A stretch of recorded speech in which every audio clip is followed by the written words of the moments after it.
दोस्तों, जिंदगी खेलती भी उसी के साथ है जो खिलाड़ी बेहतरीन होता है।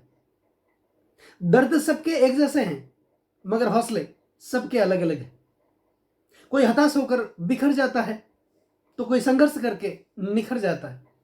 नमस्कार दोस्तों, मैं ज्योतिषाचार्य एडी शास्त्री और आपके अपने यूट्यूब चैनल नक्षत्र एस्ट्रो वर्ल्ड में आप सभी का हार्दिक स्वागत, अभिनंदन। दोस्तों, आज का ये जो ज्योतिष का कार्यक्रम है, ये कन्या राशि वाले जातकों के लिए खास है। कन्या राशि वाले जातकों का मासिक राशिफल मंथली प्रोडक्शन सितंबर 2023, और उसमें भी जो महत्वपूर्ण आज विषय है वो है देवगुरु बृहस्पति का।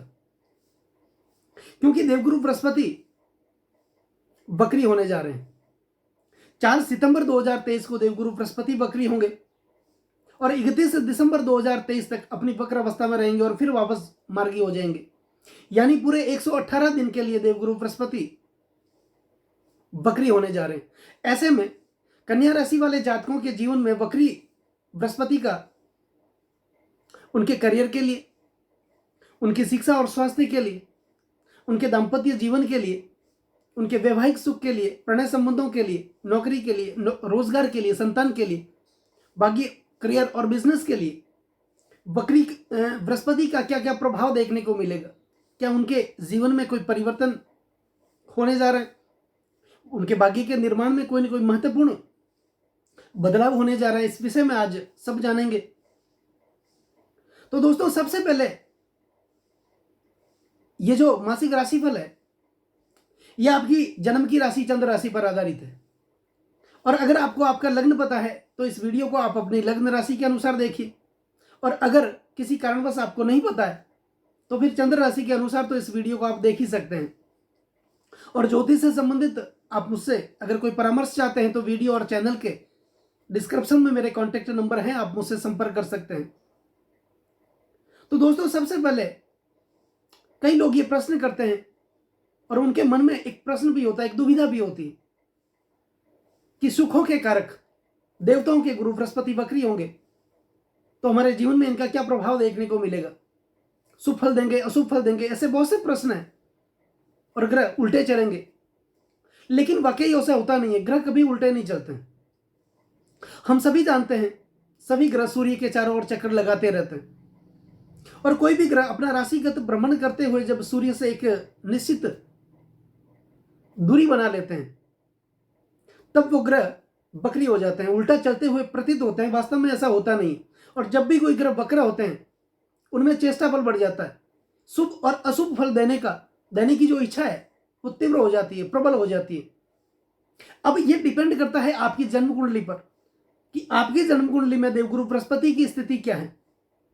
अगर आपकी जन्म कुंडली में देवगुरु बृहस्पति उच्चस्थ होंगे, मित्र क्षेत्री होंगे, केंद्र त्रिकोण में विराजमान होंगे, अपने वर्गोत्तम में बली होंगे, तो निश्चित तौर पर आप यूं मानिए कि बकरी गुरु का शुभ प्रभाव आपको अपने जीवन में देखने को मिलेगा। और इसके विपरीत अगर देखा जाए तो देवगुरु बृहस्पति की स्थिति अगर कमजोर होगी, आपकी जन्म कुंडली में अस्तगत होंगे, शत्रु क्षेत्री होंगे, या फिर छठे, 8वें और 12वें भाव में विराजमान होंगे, तो निश्चित तौर पर आप यूं मानिए कि बकरी बृहस्पति का अशुभ प्रभाव आपको कहीं ना कहीं देखने को मिल सकता है। तो देवगुरु बृहस्पति 4 सितंबर को बकरी होंगे। दोस्तों, 22 अप्रैल 2023 की वो तारीख थी जब देवगुरु बृहस्पति ने अपना राशि परिवर्तन किया था और कन्या राशि वाले जातकों के आपके अष्टम भाव में विराजमान हुए थे और मेष राशि में अपने मित्र ग्रह मंगल की राशि में बृहस्पति का गोचर हुआ था। मंगल के राशि में अपने मित्र ग्रह की राशि में विराजमान थे, साथ में राहु भी थे, जिससे कि गुरु चंडाल योग का निर्माण आपके लिए हो रहा था। लेकिन मैं आपको बता दूं, राहु इस समय अभी कमजोर चल रहे हैं, बालावस्था में चल रहे हैं। क्योंकि जब भी कोई ग्रह 0 से 6 डिग्री के मध्य होते हैं वो बालावस्था में होते हैं, और राहु तो इस समय 4 से भी कम डिग्री में चल रहे हैं। राहु में इतनी वो शक्ति नहीं रही, इतना वो बल में नहीं रहा कि आपको अशुभ प्रभाव दे सके। और देवगुरु बृहस्पति इसके विपरीत अगर देखा जाए तो अभी अपनी युवा अवस्था में चल रहे हैं, 26 डिग्री पर चल रहे हैं, और उनमें शुभ फल देने का जो प्रतिशत है वो 75% तक बढ़ गया। तो कुल मिलाकर के ये जो स्थिति है आपके जीवन के लिए बहुत ही बढ़िया है, अच्छी स्थिति है। लेकिन बृहस्पति वक्र हो रहे हैं। तो ऐसे में आप अपनी जन्म कुंडली का अध्ययन करके ये जान सकते हैं कि बृहस्पति की स्थिति आपकी जन्म कुंडली में किस प्रकार है। अब देवगुरु बृहस्पति आपके अष्टम भाव में, निश्चित तौर पर अगर आप यूं मान सकते हैं कि छठा, आठवां और 12वां भाव कुंडली का अच्छा नहीं माना जाता है, इनको त्रिक भाव कहा जाता है। और अष्टम भाव तो मारक भाव है, लग्न से अष्टम होने के कारण इस भाव को मारक भाव कहा जाता है। और मारक भाव में कोई भी ग्रह बैठ करके मार्केस बनते हैं जो मृत्यु तुल्य दुखों का कारण बनते हैं। और बृहस्पति आपके अष्टम भाव में विराजमान है, तो जब वक्र होंगे तो आपको अष्टम भाव का फल भी देंगे और सप्तम भाव का फल भी देंगे। क्योंकि जब भी कोई ग्रह वक्री होते हैं, जिस भाव में वो वक्री होते हैं उसके एक भाव पीछे का फल भी वो व्यक्ति को प्रदान करते हैं। तो अष्टम भाव का फल तो वो देंगे ही, साथ ही बृहस्पति की 3 अलग से दृष्टियां भी होती है।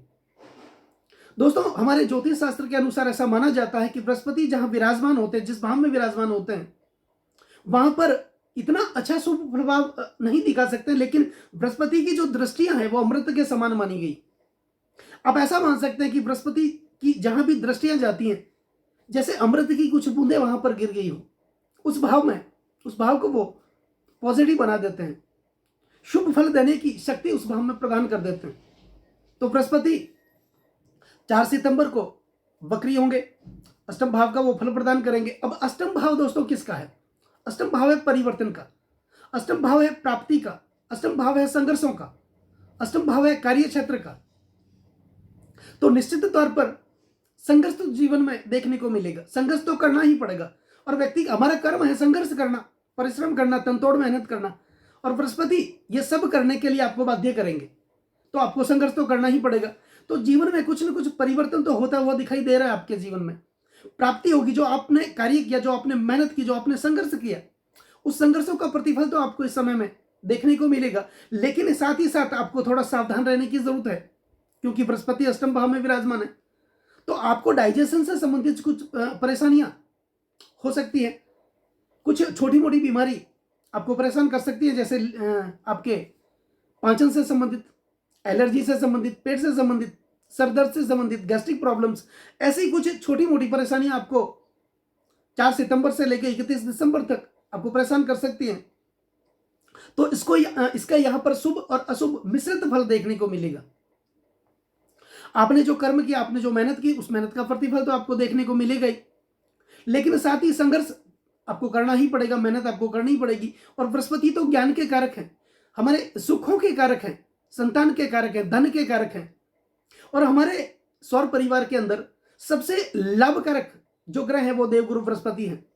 और बृहस्पति का महत्वपूर्ण होना इसलिए भी हमारे लिए जरूरी है, क्योंकि बृहस्पति हमारी जो जन्म कुंडली होती है या फिर गोचर की कुंडली होती है, उनमें 12 भाव होते हैं।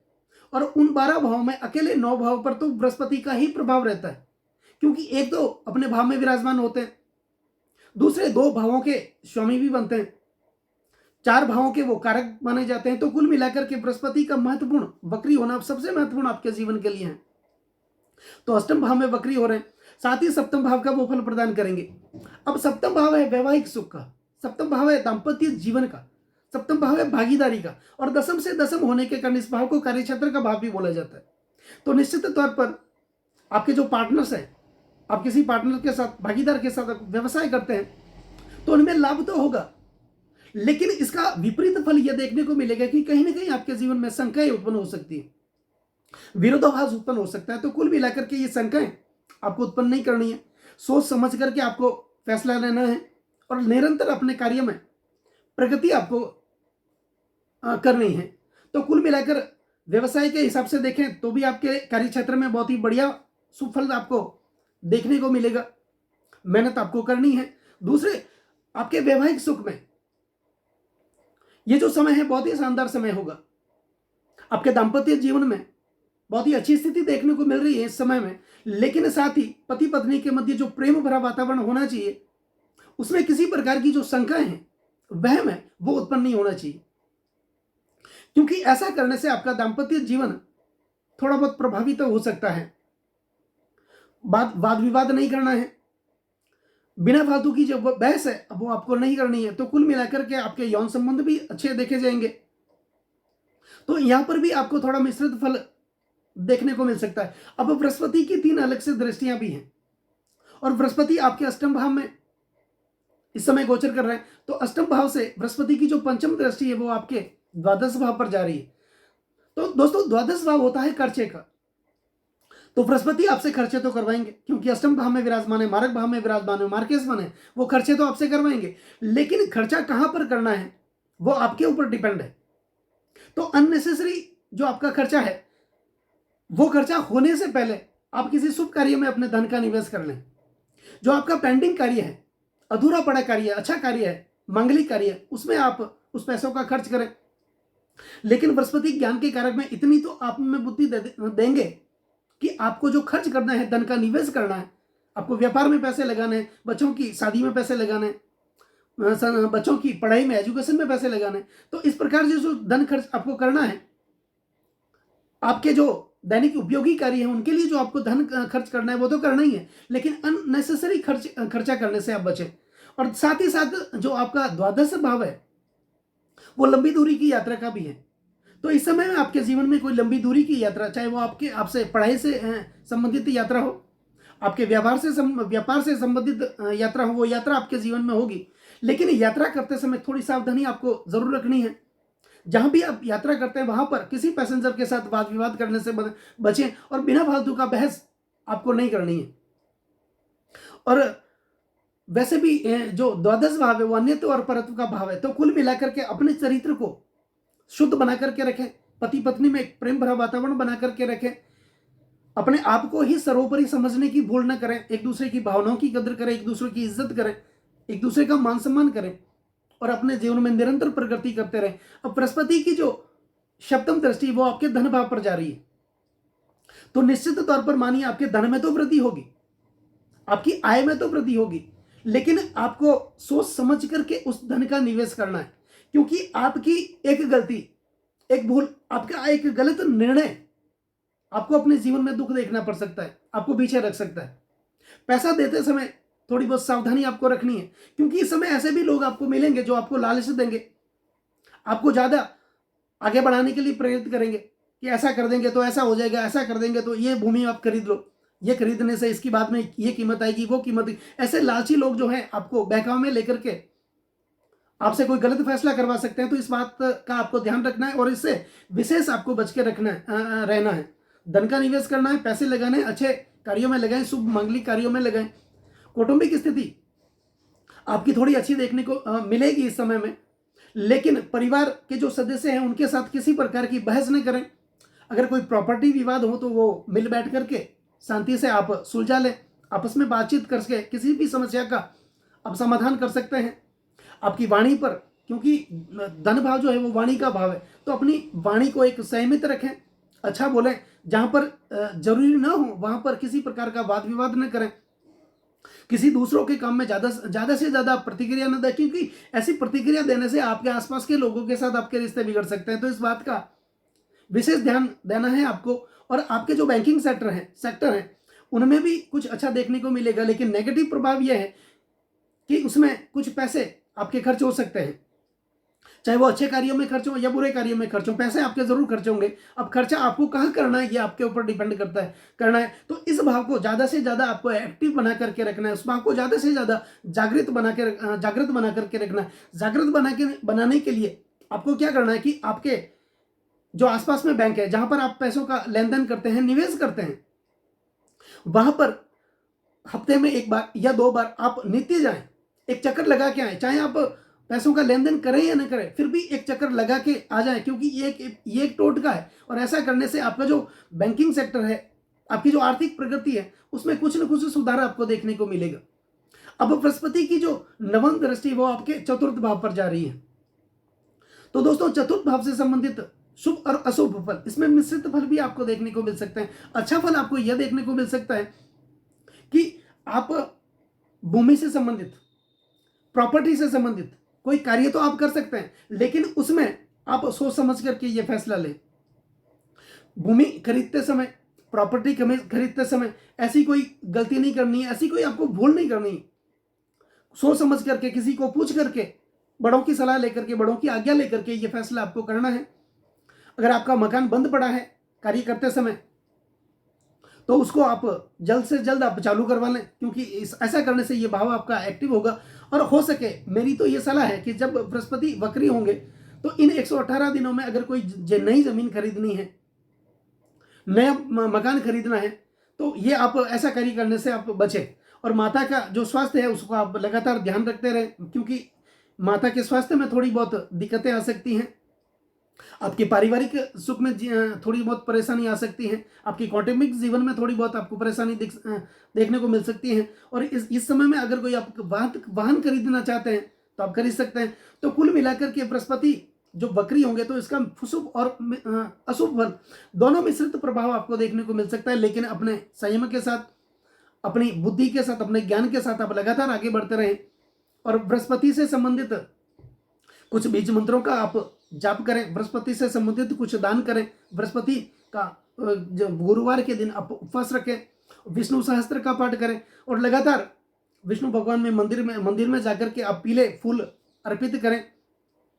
जैसा कि विष्णु भगवान आपके जीवन में बहुत ही प्रगति लेकर के आएंगे। तो कुल मिलाकर के बृहस्पति का गोचर होना वैसे आपके जीवन में ज़्यादा अशुभ फल देखने को नहीं मिल सकता है, लेकिन कोई भी कार्य करते समय आप सावधानी जरूर बरतें, तो कुल मिलाकर ये आपके लिए ठीक रहेगा।